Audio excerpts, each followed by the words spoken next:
ছাত্রীকে বিয়ে করার দাবিতে স্কুল ছাত্রীর বাড়িতে অনশন করে বসলো এই টিচার। কেন এই অনশন, চলুন বিস্তারিত তার কাছ থেকেই জানার চেষ্টা করব। তার আগে তার বাড়ির যে গার্জিয়ান আছে তার সাথে একটু কথা বলবো। আসসালামু আলাইকুম আন্টি। ওয়ালাইকুম সালাম। আচ্ছা, আপনারই তো মেয়ে, আপনাদের বাড়িতে যে এই যে তার টিচার যে অনশন করলো, এটার বিস্তারিত আমাদের একটু বলবেন প্লিজ। মা গো, দুঃখের কথা কি কমু, এই যে মেয়েটা লেখাপড়া করাইতাছি, লেখাপড়া শেষ করে কইতাছি বলে বিয়া শাদি পরে দিমু, অন এই যে সারে খালি বিয়ার জন্য খালি গাও গাও করতেছে আমার কাছে বিয়া দেন।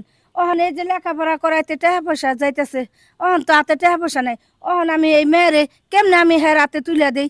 তারপরেও কইতাছি বলে বাজান রে আমার মেয়েরে বিয়া দিমু না, অহন বিয়া দেওয়ার বয়সও না। তাহলে আমার মেয়েরে লেখাপড়া করিয়া শেষ করিয়া মনের আশা পূর্ণ করিয়া পরে আমি মেয়েটারে বিয়ে দিমু, তারপরেও মানতাছে না এই সারে। অহন কি আচ্ছা, করবো? বুঝতে পারছি তো। আচ্ছা ভাইয়া, আপনি মানে এই বাড়ির কে হন? আমি এইবারে কি হই মানে, ও হচ্ছে আমার বোন, ও আচ্ছা এ হচ্ছে আমার মা। আচ্ছা। এই বাড়ির আমি বড় সওয়াল, আর আমি কি হই মানে। তো আপনার বোনকে বিয়ে করার দাবিতে যে এই যে তার স্কুলের স্যার যে এইভাবে এসে কতদিন ধরে এইভাবে অনশন করতেছে? কতদিন ধরে অনুষ্ঠান করতে, আজ 3-4 দিন ধরিয়া মানে বাড়ি ফিরে আসা যাওয়া করতেছে। আজকে অলরেডি বসে পড়েছে। আমার মনে হচ্ছে কি জানেন, যে শান করে একটা লাত্তি দিয়ে একবারে মনে করেন যে উঠোনের বাইরে ফেলা দেয়, কিন্তু কিছু কবির পাইতেছি না। কিসের জন্য? যে ও একজন টিচার, একটা শিক্ষক, সম্মানিত ব্যক্তি, কিন্তু আমার মান সম্মান নিচ্ছে খেলা শুরু করছে। আর বেশিক্ষণ মাথা আমার ঠিক নাই।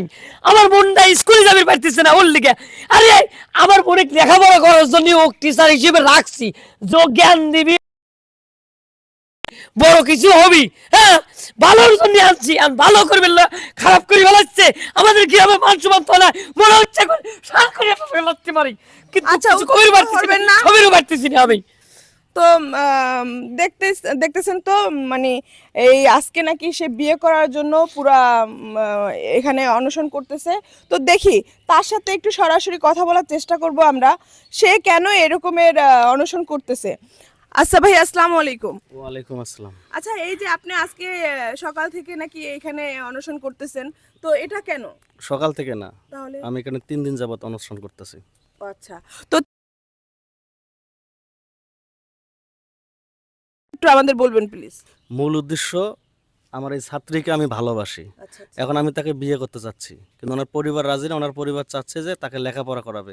আমি তো একবারও বলিনি যে তাকে বিয়ে করে তার লেখাপড়া বন্ধ করে দেবো। আমি তো বলছি প্রয়োজন হলে ওর লেখাপড়ার যত খরচ বিয়ের পরে সব আমি বহন করব। এত খরচ ফরচ আমার লাগবে লয়। তুই কোন কোন সাইজের টিচারের বাড়ারে, তোর মান সম্মান কিছু নাই?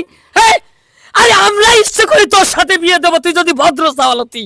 তুই তো ভদ্র সওয়াল নয়, তুই আমার বোনের প্রেমের প্রস্তাব দিছিস, সেটা আমি মাইনে লিখছি যে দিছে ঠিক আছে। তুই আমার বিয়ে করার জন্য হাসি বসে পড়েছিস। আমার বোনের বিয়ের কেমন বয়স হয়েছে রে? এই তুই কোন সাইজের টিচারের বাড়ারে? আচ্ছা দর্শক, এখানে মানে আমরা একটু যে স্কুল ছাত্রী তার সাথে কথা বলার চেষ্টা করব, সে কি তাকে বিয়ে করার সম্মতি আছে কিনা। আচ্ছা, আসসালামু আলাইকুম। ওয়ালাইকুম সালাম। আচ্ছা, উনি তো আপনার স্কুলের টিচার, জি, তো সে আপনার শিক্ষক, তো তার সাথে আপনার রিলেশন, এই ব্যাপারে আমাদের একটু বলবেন প্লিজ। এই ব্যাপারে বলতে চাই, আমি ওনার সাথে আমার ভালো সম্পর্ক। উনি আমার স্যার, আমি তার ছাত্রী, ভালো পড়ায়, সবসময় জ্ঞান ভালো দেয়। কিন্তু হঠাৎ করে মাঝে মাঝে উনি বলতো তোমাকে আমার খুব ভালো লাগে, তোমার সাথে আমি সম্পর্ক করতে চাই। তখন আমি বলতাম স্যার দেখেন, এখন আমার পক্ষে তো এটা সম্ভব না, আমার অনেক স্বপ্ন, আমি লেখাপড়া শেষ করব, আমি ডাক্তার হবো, এরকম একটা স্বপ্ন, আমার বড় ভাইয়েরও স্বপ্ন।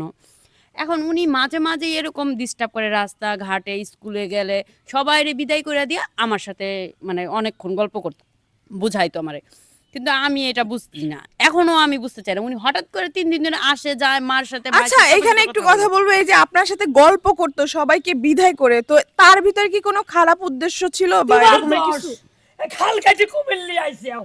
তুমি খাল কাটি কুমিল্লি আইছে। আসলে কি, তুমি আমি কও যে, তাকে এই বোঝানোর সার চেষ্টা ভালো। করছি এই অনেক, সার কিন্তু কোন বুঝে সাইজ আমি ভালো? করবো না, খালি দেখতেই সম্ভব ভরসা। না আমার। হাতে গড়ি দিলে কি সাহেব হওয়া যায়? আমি কি এখন হওয়া চাই যায়? না এটা এই বিয়েটা জন্যই করতে। তো আমি ও নিজের স্কুলের স্বপ্ন পূরণ করবো, তারপরে বিয়ে বিয়ে। দেখবে ভালো না। তো দর্শক দেখতেই পারতেছেন আমি এখানে কথা বলারও কোনো সুযোগ পাচ্ছি না। তো ওই বাড়ির মানুষ সবাই উত্তেজিত, কিন্তু যতটুকু কথা বলে মানে বুঝলাম যে এই যে টিচার, এই টিচার হলো গিয়ে তার ছাত্রীকে ভীষণ ভালোবাসে। তো ভালোবাসা কোনো অন্যায় না, অপরাধ না, কিন্তু সে তার টিচার, তাকে সে ভালো শিক্ষা দেবে। তো ভালো শিক্ষা থেকে যদি কুশিক্ষা দেয় তাহলে অবশ্যই টিচারের অপরাধ। তো ভালোবাসা লাগতেই পারে, ভালো লাগতেই পারে, সেটা তার গার্জিয়ান আছে, গার্জিয়ানকে বলা উচিত ছিল। এইভাবে পাগলামি করে তাদের মান সম্মান নষ্ট করা ঠিক হয়নি। তো এই রকমের কাজ থেকে সবাই বিরত থাকবে। আমাদের এই ভিডিওটা শুধুমাত্র আপনাদের বিনোদন দেওয়ার জন্য আমাদের একটা তৈরি করা ভিডিও। আমাদের ভিডিওটা কতটুকু ঠিক বেঠিক অবশ্যই আপনাদের কমেন্টের মাধ্যমে আমাদের জানাবেন। তো আজকের মতো বিদায় নিব, আবারও কোনো এক ভিডিও নিয়ে হাজির হব। আমি স্বাগতা সুমি। ততক্ষণ ভালো থাকবেন, সুস্থ থাকবেন। আল্লাহ হাফেজ।